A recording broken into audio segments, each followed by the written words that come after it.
Hey guys, welcome back to my channel. Today's video is going to be kinda quick. I always try to tell myself that, but it never ends up actually being quick.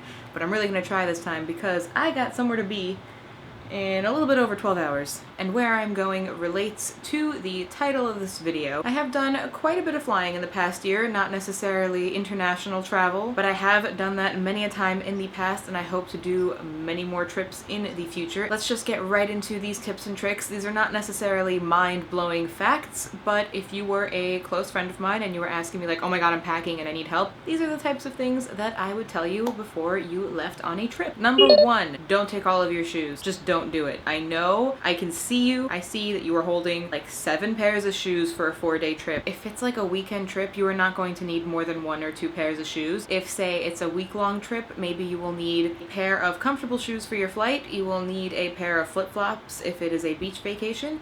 You will need a pair of dressier shoes if you go out to eat, but really, like, you will not need more than that, like 3 or 4 tops. You do not need all of those shoes, I promise. But what you do need more of is socks and underwear. Just trust me on that.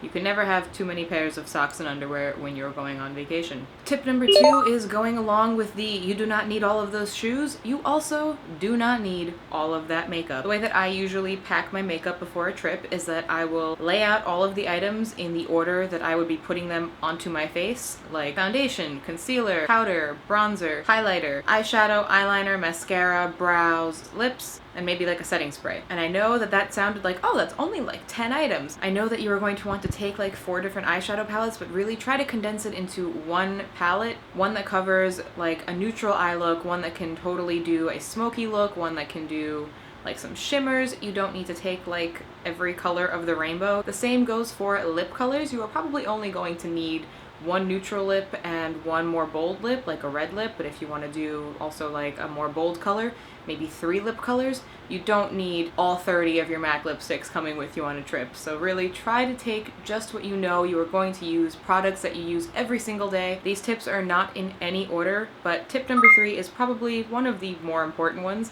Just as long as you have your wallet, your identification, which means like a state ID, and if you're traveling internationally, your passport, your phone, and your itinerary for your trip, as long as you have those things, honestly, even if you forgot this or that, as long as you have those, you will be fine. If you forgot to take deodorant, if you have your wallet, you will be able to buy deodorant at your location.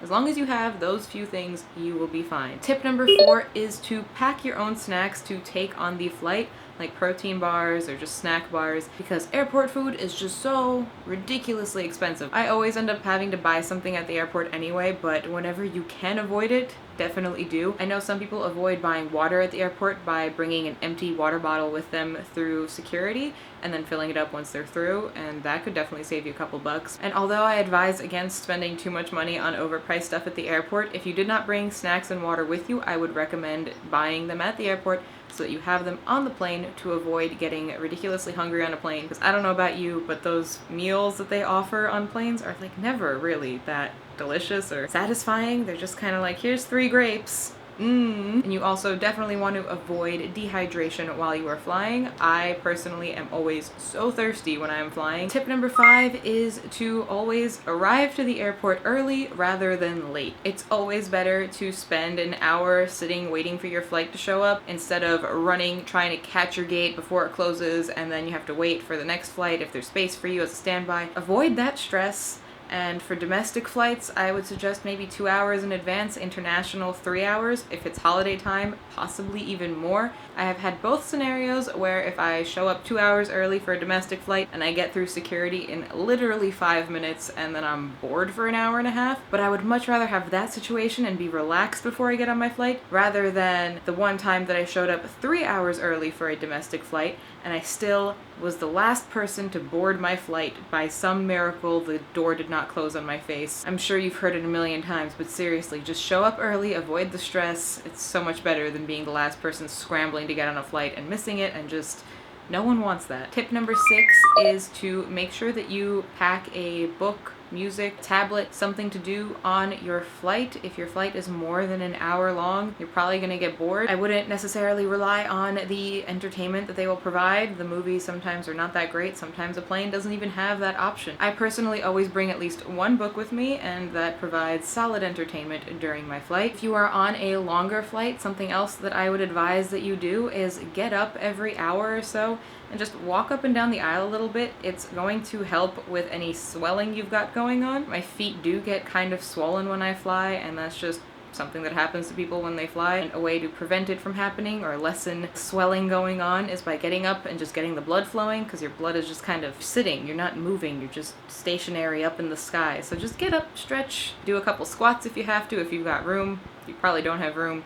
Those aisles are so narrow all the time, but just stretch your legs, move around a little bit, try not to sit for the entire duration of a long flight. Dress comfortably while you are on the plane. I always try to dress in something that I am super comfortable in, but I also don't want to look like totally bummy at the airport. I don't know why, I just like to look a little bit put together. I would also suggest wearing layers even if you are leaving from or heading to a warm climate. It does sometimes get cold on the plane, so I would bring a sweater, maybe wear a t-shirt underneath it, jeans, a nice comfortable pair of shoes or boots. Just dress comfortably so you can take off layers if it gets too hot, you can put on layers if it gets too cold, you can sit in those really uncomfortable seats in as comfortable a manner as you possibly can. So tip number 8 is to aim to fill a bag smaller than the one that you are filling. This is a tip that I sound like such a hypocrite saying out loud, because I am a serial overpacker, mostly because I am imagining all of the outfits that I want to be wearing for photographs that I'm going to be taking at wherever I'm going. That's just how my mind works. I'm like, oh, but I want to wear this t-shirt and those jeans and those shoes and it's going to be here, and I end up overpacking way too much clothing. Something that I do to try to take less stuff is that I will lay out all of the clothes on my bed. I'll set up outfits and I will try to mix and match pieces. You can wear different tops with different bottoms and create completely new outfits and pack less stuff. Clothing that you do end up deciding to take with you, a tip that I have had instilled on me by my boyfriend is to roll your clothing. It takes up less space and you can take more stuff. Although you really should try not to take more stuff, but you definitely can if you roll up your clothes. It just kind of, it condenses it and there's suddenly like room for 4 more shirts.